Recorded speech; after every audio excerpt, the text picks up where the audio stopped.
umuntu uremereye cyane waho ngaho hejuru kwa Cedru ugomba gufatikanya nabo cyane ko nabyo ngo biri mu nyigo Hitimana bifite impamvu nari mvuze kuri abo bari kuri social media Hitimana babwire bakonfirme ibingibi ngiye kuvuga APR n'abanyamahanga barindwi bidasubirwaho nta wundi uziyongeraho barindwi bashya cyangwa barindwi ni Aliuswane bashya Aliuswane wa mbere uwa kabiri yitwa Dauda Yusuf uwa gatatu yitwa Lamti uwa kane yitwa Mamadou Sia uwa gatanu n'uyu Chidiebele yarayasinye ikipe bita APR bidasubirwaho imyaka 2 nyamara Demba Bari abivuze igisigaye no kubona ITC yiwe bamaze kudepoza muri FIFA kugira ngo basubize uwa gatandatu Chidiebele nawe uwa gatandatu yitwa Mamadou Ramine Ba w'umunyamari wa wundi uri kumwe n'ikipe muri ya Olympique yamaze koherezwa itike kuwa gatandatu Hitimana Claude yohereza umukameramani ku kibuga cy'indege Kanombe aje kumufata umuhungu yamaze kumenya ko agomba kugenda ku bakinyi b'umugereka ahitamo kubwira ikipe y'igihugu arebwira ngo ngiye ntabwo nshobora kugenda nk'umukinyi w'umugereka kubera ko yimucazwa n'umuhungu wo muri Bordeaux umuhungu ukina mwanya wo kina muri Bordeaux baramuga bati ugomba kugenda muri bane b'umugereka ahita babwira ati ntabwo bishoboka ahita hamagara ubuyobozi bwa APR mu gitondo rwo bimenye ko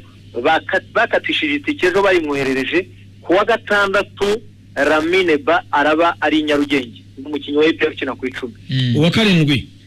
uwa karindwi yitwa Godwin Odibo Hitimana naje tennis club arebe mu cyumba wavuye mu kipe yamanutse arebe mu cyumba gifite umuryango nimero 13 bamwereke icyo cyumba nicyo bita Godwin Odibo mambo ya Emifire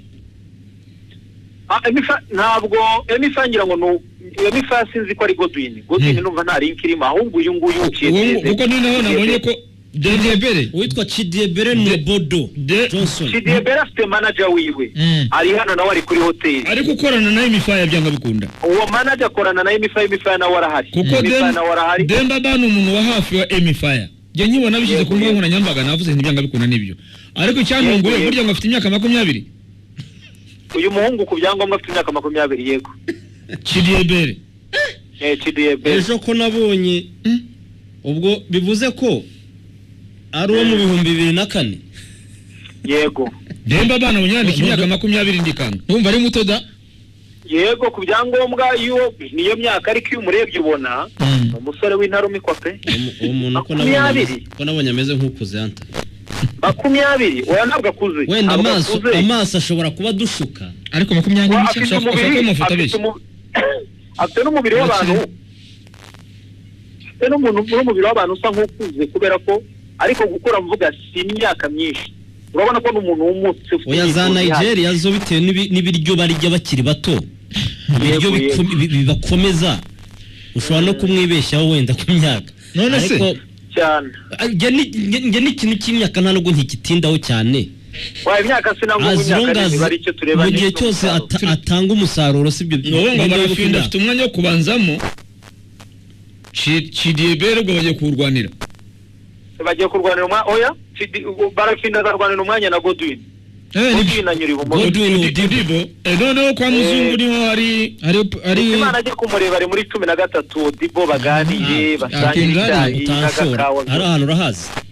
kandi nkubwiye icyumba arimo agende akomange bamubohe hanyuma ntacyo bamutwara hanyuma Jean-Gilles witwa ngo Jean-Gilles wa Munyaguinea witwa Keita Jean-Gilles Keita rero ikibazo cyabayemo ni iki impamvu byahindutse nababwiye ko bishobora kugorana uyu nguci Chidiebele akaba yava kuri liste agasimburwa na Keita kuko Godwin yewe byari byamaze kuba confirmed Keita yanze Keita byageze ku munota wa nyuma na waranga